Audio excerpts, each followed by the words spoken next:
tayo ay mag 3 AM challenge. Well, 4 AM dito pero 3 AM sa Pilipinas. So tayo kakain ng McDo. Late na natin mamaya pero kain muna tayo.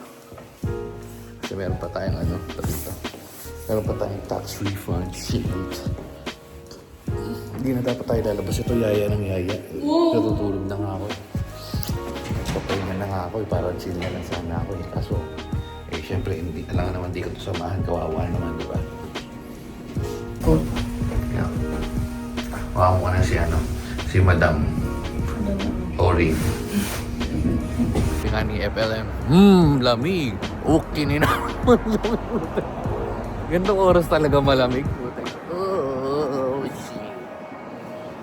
Pero yun alas 3 ng, alas 4 ng madaling araw sa kanila pero may mga maandar-andar na Well, technically Monday na naman kasi so baka papasok sila ng call center. Na? Call center. Ano bang trabaho nila dito? Ano kung asa yun? Isa yan, sa mga nakakalam, comment down below guys. Anong trabaho ng mga Korean ng alas 3 ng madaling araw? Well, alas 4 nga. Usual nila ng trabaho kasi sa Pilipinas, di ba? Call center, sa pabrika, dito yung sa city kasi alam naman natin yung PPS, yung mga Pilipino, yung mga sa factory nila Yung mga Koreans talaga, anong trabaho nila? Anong comment, ano daw trabaho ng mga Koreans? So, hindi, pag may nakasalubong tayo, tatanungin natin sila, anong work mo? No? Anong work mo? Kasi paano wala naman tayo makakasalubong? Ang matatanong natin, yung mga nasa kotse. No? Baka taxi driver, kita mo kasi may taxi. No? Pag may nakita tayong pag may nakita tayong Korean sa McDo, tatanungin natin kung anong trabaho niya at bakit gising pa siya. Paano ko sinagot ako ng pakialam mo ba? Pinoy pala. Pakialam mo ba yung gusto ko ng mag-McDo?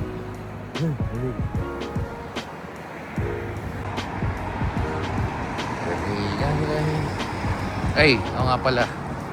Hindi yung Zumba mo. Nasaan yung... Sayang, di nyo nakita yung pang-Zumba niya. Ha? Sayang. Pakita mo. Hindi ko nakakiban yung butch ko Bakit? Pakita mo naman yung pang-Zumba mo mamaya. Yung pang-Zumba mo sana. Bakit? Asarin mo ko Anong kala mo naman sa akin? Ba't naman kita asarin? Ang ganda ng pang-Zumba niya. Dapat pang-uni na yun na formahan. Ano nangyari? Mapag-zumba pag ako yung Para siyang meron kasing grupo sa dun sa namin sa dito village namin na mga nagzuzumba. Parang alam mo siya yung parang gusto niyang sumali pero hindi siya pinasali. Kasi masyado mapapna. Teka lang, hinihingal na ako kakakwento sa inyo. Maya na pagdating na natin sa McDo. Yung mga ka-guys, Mga ka-guys, sa kasalukuyan na tayo nanginginig. Kasi ang lamig. Sarado na yung mga tindahan dito gandang oras. So mag-aantay ka na lang din talaga. Ang ganda ng mga nila. Mga tapunan ng tag dito. Tapunan ng leaves. 5 minutes lang daw to Parang wala pa ako nakikitang McDo Nasaan na yung McDo? Wala na rin bukas na tindahan Baka na na-relocate na yung McDo na yung hype na yun. Kininam! Sarado! Bang nanginginig na ako sa lamig. Sinarado mo lang McDo. Wala, sarado. Hindi sa kanila uso yung 24 hours kasi nga hindi sila dito call center country. So meron may mga bumabiyahe-biyahe. Ay, abutin na naman ako ng chizu nito Chizu. Kaya chizu na lang kaya ako bumili.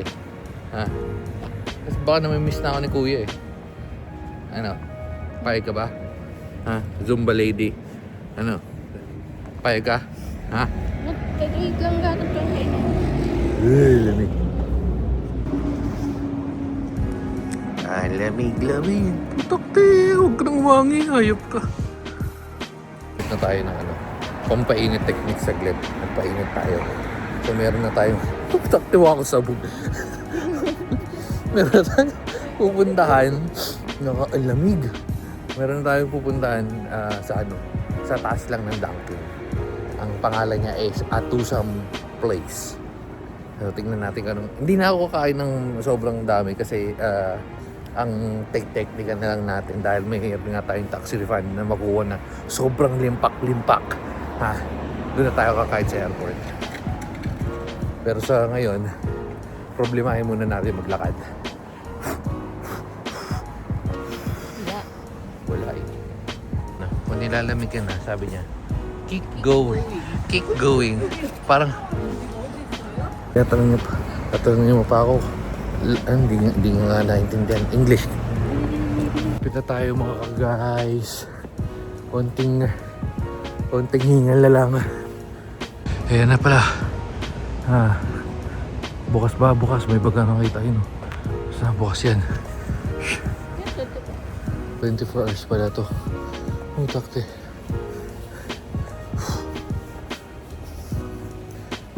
Dapat unti lang kakainin ko, baka maparami tayo. Hindi, kapihan lang naman yata ito eh. Ayan. Frozen challenge. Sa hindaanan. Dun sa harap. Gusto mo mag-ice cream? Ayun na, ice cream sila. Ayun na, ice cream. May kape din. Ha? Ice cream, para masarap mag-ice cream. No? May mga spakal kaya sila dito. No? Biscuit lang.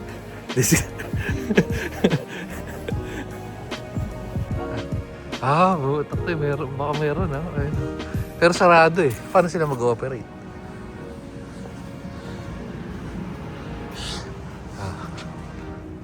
Thumbnail tayo, thumbnail. Lamig. Shit, ang sarap. Ito natin, wait.